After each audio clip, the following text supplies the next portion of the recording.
nous avons mis la main sur un document inédit. Ce magazine interne de Total, daté de 1971. Cette publication était destinée à des salariés de l'entreprise.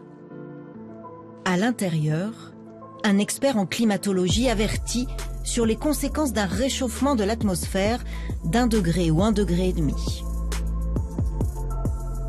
Il n'est pas impossible, selon certains, d'envisager une fonte au moins partielle des calottes glaciaires des pôles, dont résulterait à coup sûr une montée sensible du niveau marin. Ces conséquences catastrophiques sont faciles à imaginer.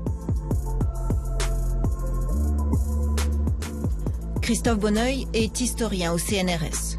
Il vient de publier un article sur la connaissance du changement climatique par les pétroliers français.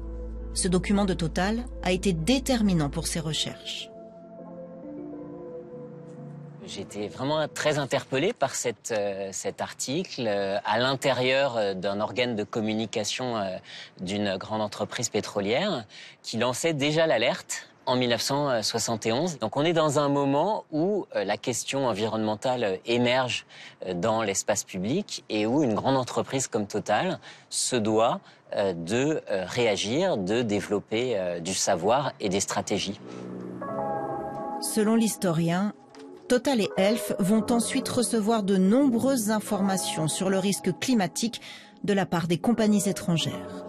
Entre 84 et 88, il y a une circulation des informations entre les grandes compagnies pétrolières du monde, c'est Exxon, c'est Shell, c'est BP, et les compagnies françaises qui sont un peu plus petites que les autres à ce moment-là, qui n'avaient pas fait des recherches dans les années 70 sur le réchauffement climatique, sont mises au courant, donc à partir de 1984.